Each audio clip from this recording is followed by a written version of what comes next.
నమస్కారం దుర్గాకుమార్ గారు. సుధార్ గారు నమస్కారం. మన వీక్షకులు కూడా నమస్కారం. తాజాగా రాష్ట్రంలో వాలంటీర్ల వ్యవహారం కొద్దిగా వివాదాస్పదంగా మారింది. ఎన్నికల కోడ్ నేపథ్యంలో అసలు వాలంటీర్లను పూర్తిగా దూరం పెట్టాలని చెప్పి ఎలక్షన్ కమిషన్ ఆదేశించిన రాజకీయ నాయకులతో తిరగటం, ప్రచారం చేయటం లాంటి అంశాల మీద కొంచెం ఈసీ కొరడా జులిపించే ప్రయత్నం అయితే చేసింది. సో నిజంగా ఇలాంటి నిబంధనలు ఉన్న సమయంలో వాలంటీర్లు నిబంధనలు ఉల్లంఘించి ఒకవేళ ప్రచారాలు చేస్తే తర్వాత వాళ్ళ భవిష్యత్తు ఏంటి, ఎటువంటి పరిణామాలు ఉంటాయి? పరిణామాలు తీవ్రంగా ఉంటాయండి. ఇప్పుడు ఎన్నికల చట్టం కింద కేసులు నమోదవుతాయి. ఇది కాకుండా కూడా క్రిమినల్ చట్టాలు కూడా అట్రాక్ట్ అయితే కనుక అవి కూడా పెడతారు. అసలు యాక్చువల్గా వీళ్ళు వాలంటీర్స్ అనేవాళ్ళు ప్రభుత్వం నుంచి వేతనం తీసుకుంటున్నారండి. ప్రభుత్వ కోశాగారం నుంచి గత 5 ఏళ్ళుగా వాళ్ళు జీతం తీసుకుంటున్నారు. న్యూస్ పేపర్ అలవెన్సెస్ తీసుకుంటున్నారు.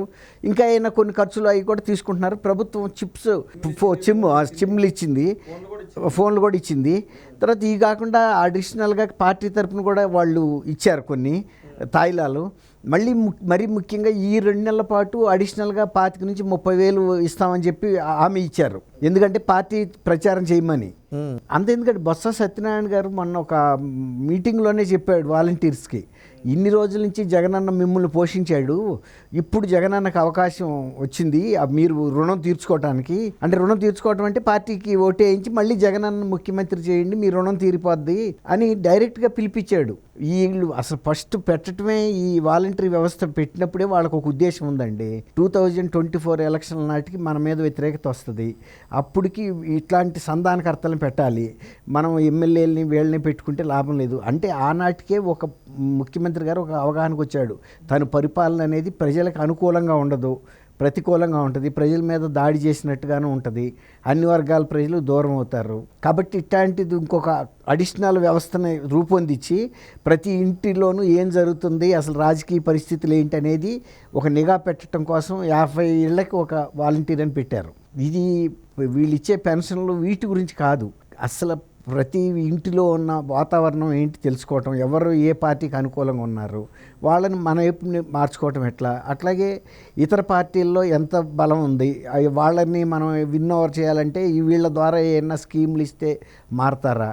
రెండోది ఇంకోటి ఏంటంటే వీళ్ళు దొంగ ఓట్లు రాయించడానికి కూడా వీళ్ళకి ఆ రోజునే వాళ్ళకు ఒక అవగాహన ఉందండి. మనకు సంబంధించిన వాళ్ళ ఓట్లు ఎక్కువ దొంగ ఓట్లు కనుక రాయించేస్తే ఆ ఓట్లతో మనం ఈజీగా గెలవచ్చు, అవతల వాడు ఎంత బలవంతుడైనా మన మీద ఎంత వ్యతిరేకత ఉన్నా అనేది ఒక స్కీమ్ ప్రకారం. ఇప్పుడు అందుకే ఆంధ్రప్రదేశ్ భారతదేశంలోనే దొంగ ఓట్లు నకిలీ ఓట్లలో అత్యధికంగా ఉన్నది ఆంధ్రప్రదేశ్.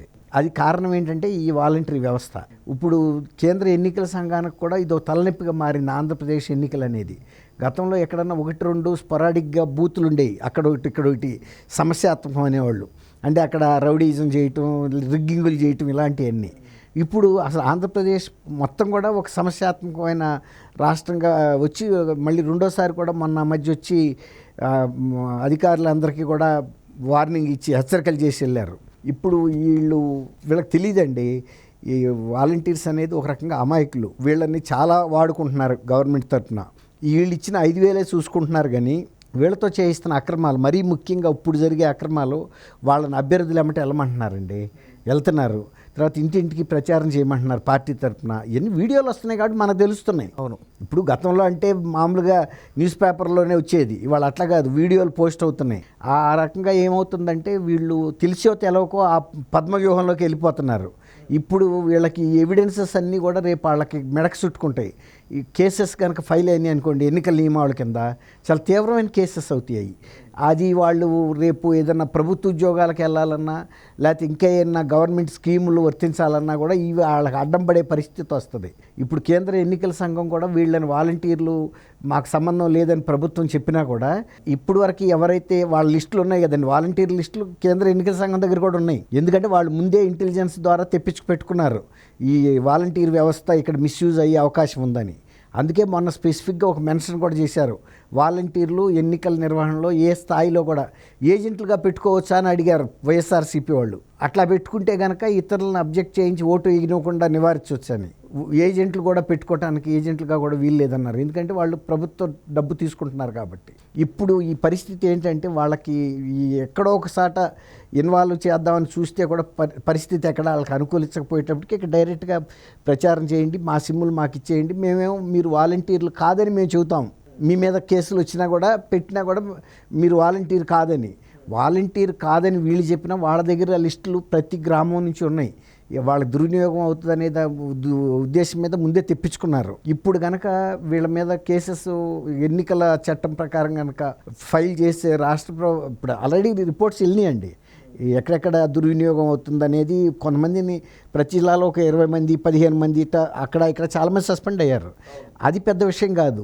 దాదాపు 2,50,000 మంది ఉన్నారు వీళ్ళు మొత్తం వాలంటీర్స్. ఎంతమందిని ఇప్పుడు సస్పెండ్ చేసింది నథింగ్, చాలా స్వల్పం. అవును.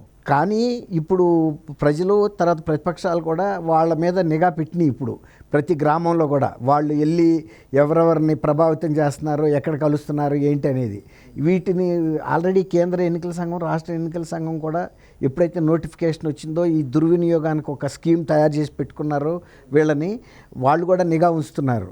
వీటిని కనుక వాళ్ళు కేసెస్గా ఫైల్ చేసినప్పుడు రేపు ఎవరు కూడా వీళ్ళ రెస్క్యూకి రాలేరండి. వీళ్ళని బయటకు వదిలించలేరు. ఆ సెక్షన్ల కింద కనుక ఫైల్ అయ్యే కేసెస్ అయితే బెయిల్ రావటం కష్టం. బెయిల్ వచ్చిన తర్వాత కూడా కేసు కంటిన్యూ అవుతుంది.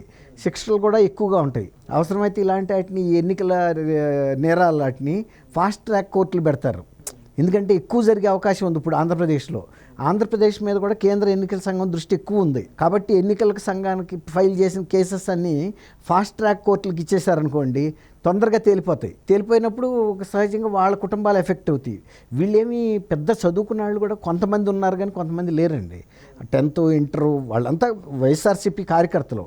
కాబట్టి వాళ్ళు ఏంటంటే ఇవాళ దాకా బత్స సత్యనారాయణ గారు చెప్పినట్టు ఇవాళ వరకు మనం ప్రభుత్వ సొమ్ము తిన్నాము, జగనన్న సొమ్ము అనుకుంటున్నారు. ప్రభుత్వ సొమ్ము అని కూడా అనుకోవట్లేదు వాళ్ళు. జగనన్న సొమ్ము తిన్నాం కాబట్టి అంటే ఆయన జేబులో సొమ్ము అనుకుంటున్నారు. అదే కదా, అట్టా కలరిస్తున్నారు వాళ్ళు.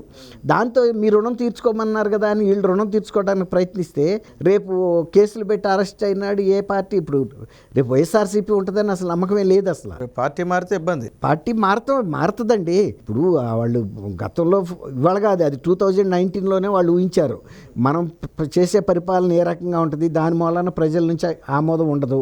కాబట్టి మనకి ఇట్లాంటి ఆల్టర్నేటివ్ ప్రత్యామ్నాయ వ్యవస్థ పెట్టుకోవాలి.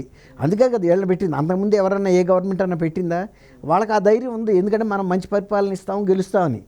వీళ్ళు మొదటి నుంచి ఒక రాంగ్ ట్రాక్లో వెళ్ళాలనేది వాళ్ళు నిర్ణయించుకున్నారు. కక్ష సాధింపుగా వెళ్ళాలి, ఇవి ప్రజలను వేధించాలి, లేకపోతే ప్రజలకు సంబంధించిన ఆస్తులు. ఇప్పుడు ఫస్ట్ చేసిన పని ఏముందండి, ప్రజావేదిక కోల్చడమే కదా. ఇక అక్కడి నుంచి మొదలుపెట్టి అన్ని సెక్షన్ ఆఫ్ పీపుల్ని టార్గెట్ చేశారు. మరి 5 ఏళ్ళలో నిన్న ప్రైమ్ మినిస్టర్ గారు కూడా చెప్పాడు కదా, మీ ప్రభుత్వం మీద ఎంత వ్యతిరేకత ఉందో నాకు మీ కళ్ళల్లో చూస్తే అర్థమవుతుంది ఇక్కడని. మొన్న ప్రజా గర్జన అండి, ఏంటి దాని సప్పేరు, చిలకలూరిపేట సభ ప్రజాకాలంలో ఆయన చెప్పాడు, ఎంత వ్యతిరేకత ఉందో నాకు అర్థమవుతుంది. అంతమంది జనం రావటం కూడా పట్టుదల మీద వచ్చారు ఈ ప్రభుత్వం పోవాలి అని. మొన్న ఇక్కడ బీఆర్ఎస్ తెలంగాణలో కనుక బీఆర్ఎస్ మీద ఎట్లాంటి వ్యతిరేకత వచ్చిందో అట్లాంటి వ్యతిరేకత అక్కడక్కడ వచ్చింది. కాబట్టి వాళ్ళ కనుక తెలియకో కనుక వీళ్ళు వాలంటీర్లు ఓవర్ యాక్షన్ చేస్తే ఖచ్చితంగా వాళ్ళ ఫ్యామిలీస్ వాళ్ళు ఎఫెక్ట్ అయ్యేదైతే తప్పదండి.